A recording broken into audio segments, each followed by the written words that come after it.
Hello everyone, and welcome back to an optional GIS mathematics lecture video. And in this lecture video, I want to walk through the proof behind Theorem 7, which basically states that for a 2x2 matrix, given A, B, C, and D, so these can be any numbers, right, in the identity matrix of a 2x2, we get the inverse of that matrix is equal to this scalar here times this matrix here. And this makes solving 2x2 inverses, as long as AB minus or AD minus BC is not 0, this makes it a lot quicker than going through the row echelon form process. But what I want to do, because I think one, this solidifies the concepts of reduced row echelon form and the whole process that we're trying to do here, is I actually want to go through the math and I want to take a minute to derive why this works and why we get this equation in particular for a 2x2 matrix. So let's go ahead and start off by augmenting A and I into a single matrix.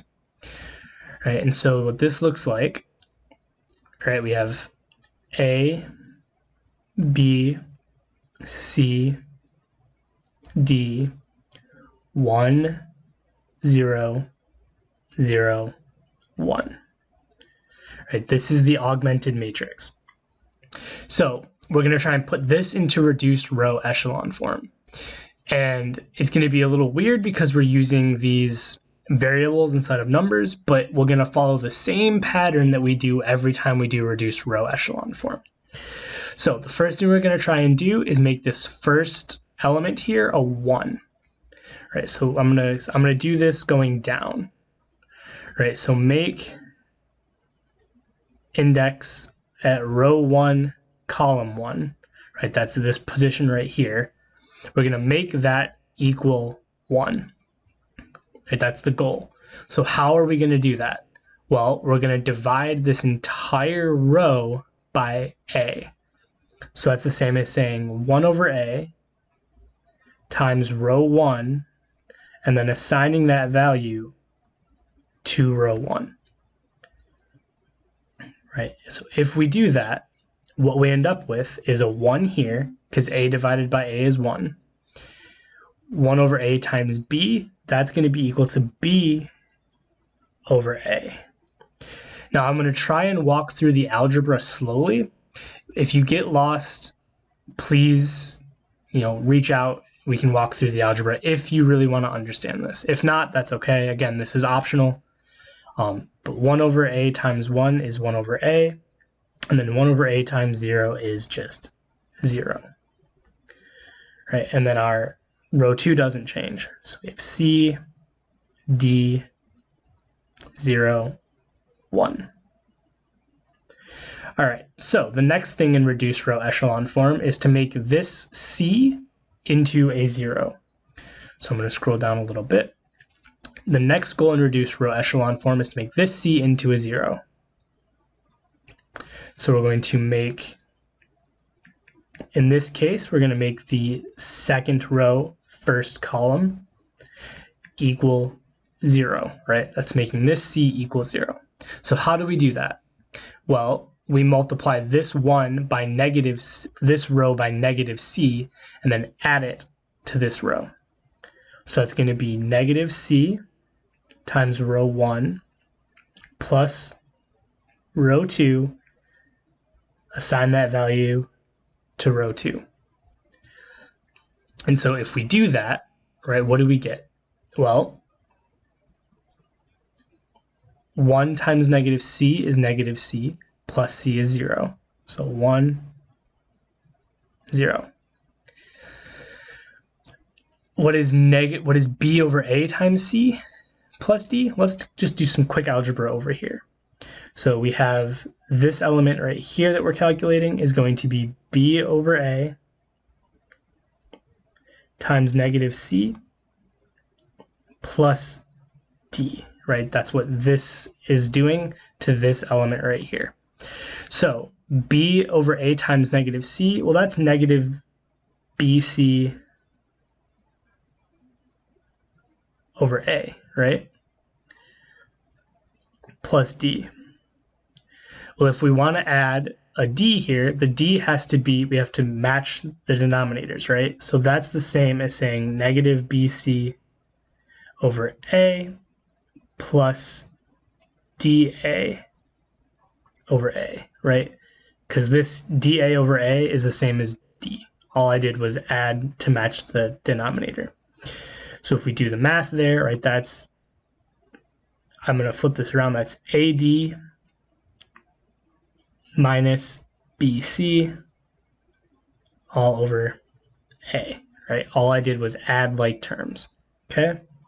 So that's going to be what goes down here. So this is going to be AD minus BC all over A.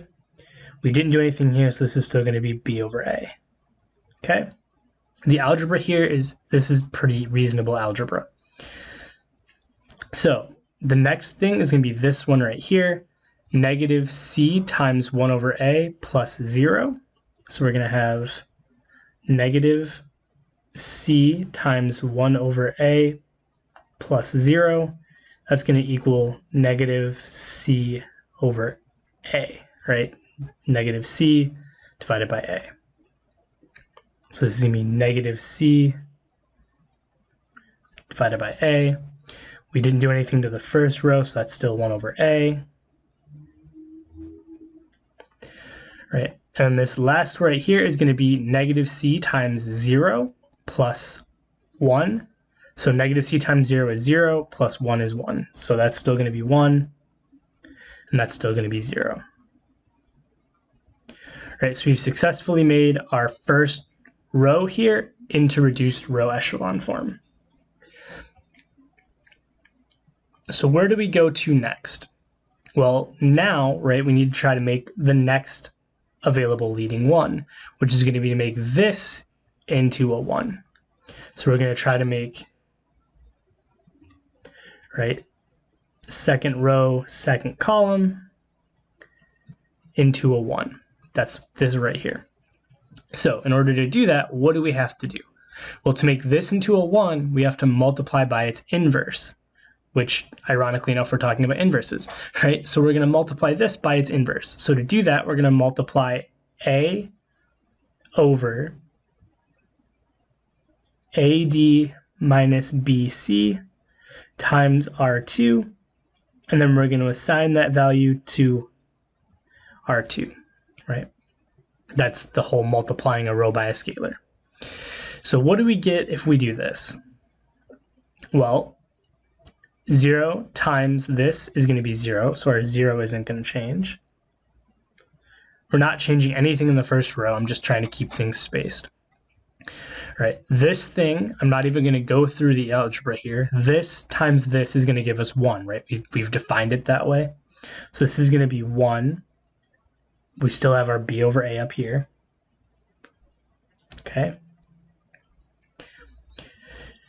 So negative c over a times a over ab minus ad minus bc. Again, I'm not going to do the algebra because I'm just going to explain that this a and this a will cancel, and so we're left with negative c over ad minus bc. And again, that's because this a canceled this a, so what was up top here and what was on bottom here are what's left. If that's confusing to you, try and go back, rewatch the parts until you kind of see why this a and that a cancel. Our top, again, unchanged, so 1 over a. And then finally, we have this right here, which is just 1. So this is going to be going into that. So that's a over AD minus BC. And then again, we didn't change our top.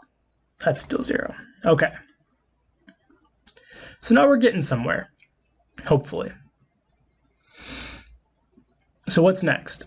Well, the next thing in reduced row echelon form is to try to make this a 0. Okay, try to make this a 0. So how do we make this a 0?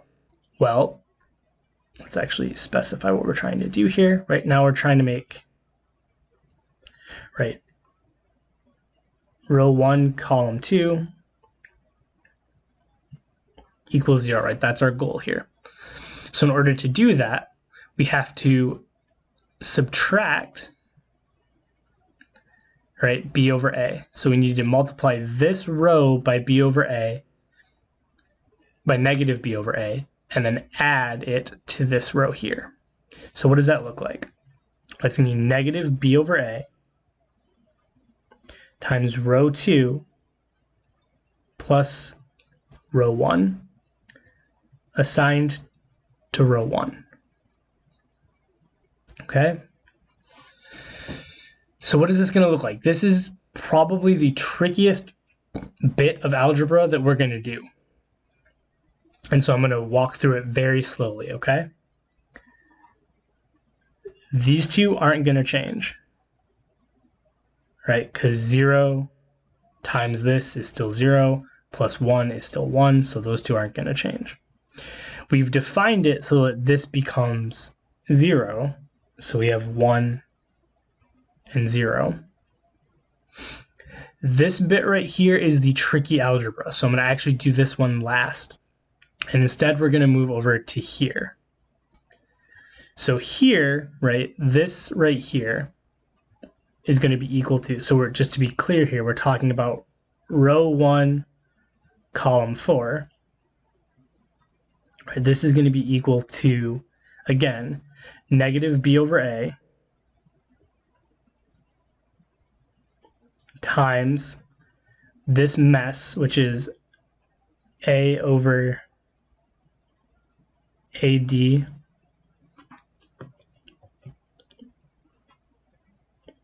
minus BC, right, plus what's already in R1, which is 0. So what happens here, these a's cancel, so we're left with negative b over AD plus BC plus 0. The plus 0 doesn't matter. And so I was just trying to be very clear here that what we end up with up here is going to be negative b over AD minus BC. That should actually be a minus, not a plus. Okay, our bottom doesn't change, so we have A over AD minus BC. Now this bit, I'm actually going to scroll down just a touch because this bit right here is where the arithmetic gets a little tricky.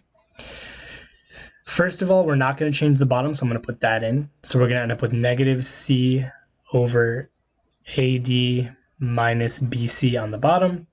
But what's going to go up here? Well, what's going to go up there is going to be 1 over A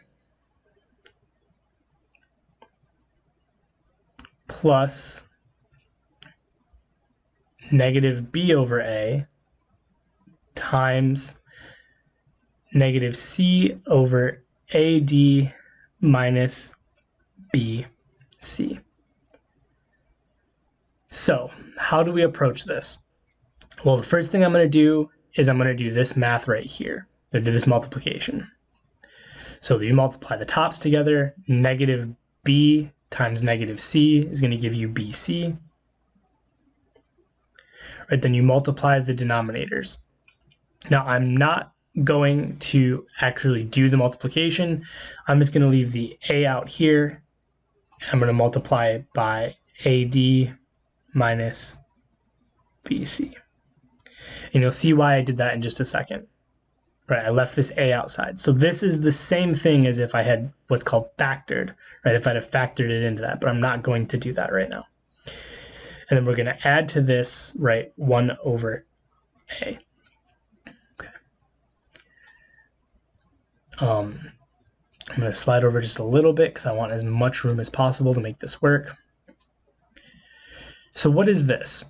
Well, this is where things get fun, right? Because to add two fractions together, you have to have a like denominator. So what would make this have the same denominator as this? Well, AD minus BC. If you do something to the bottom, you have to do it to the top, right? So this is the same as saying BC over A times AD minus BC plus AD minus BC over A times AD minus BC, right? So what happens here, this is going to cancel this. Well, I guess actually technically let's do the addition first.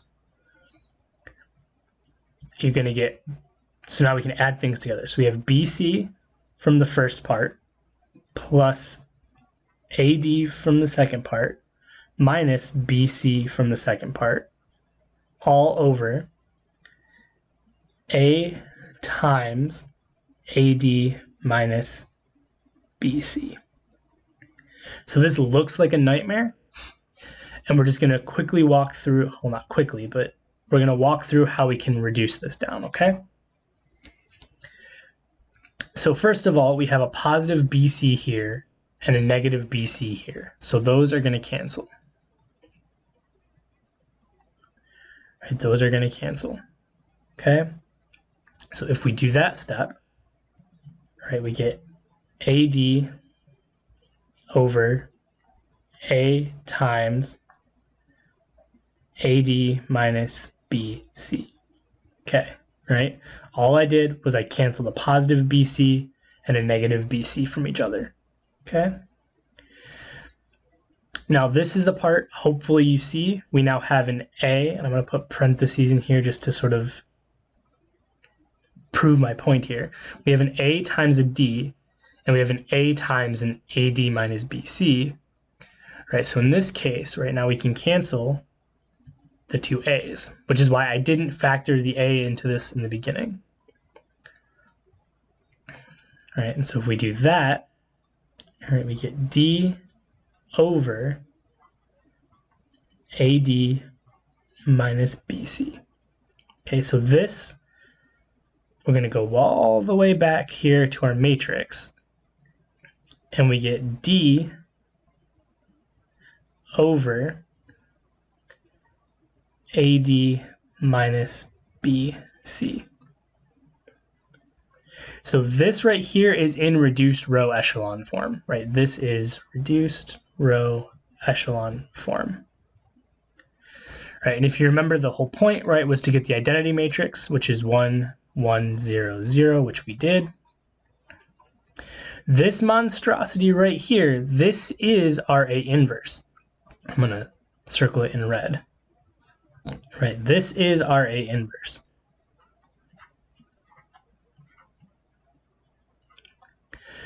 Now, I want to take a second here, and I want you to notice we have the same denominator in all four spots, this AD minus BC. Now, this hopefully isn't a huge leap, hopefully, but we actually can factor that out. So if we do that, we have 1 over AD minus BC.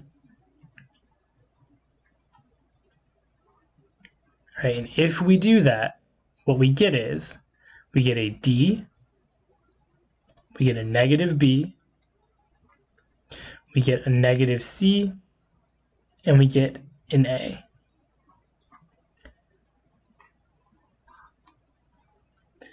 Which, if we scroll back up, right, keeping this in mind, right, if we scroll back up, what did we have?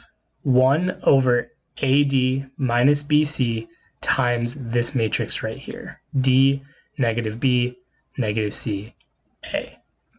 Okay? So what we've done is we've just gone through the process of solving for an inverse matrix for a 2 by 2, and we've gotten an equation that will work for any number. So if it's a 2 by 2 matrix, right, this is Theorem 7 in the textbook. So hopefully that makes sense. I know that was a lot. Again, you don't have to follow that all. I just wanted to give you an idea of why this comes out the way that it does. So if you have any questions, please reach out. Thank you.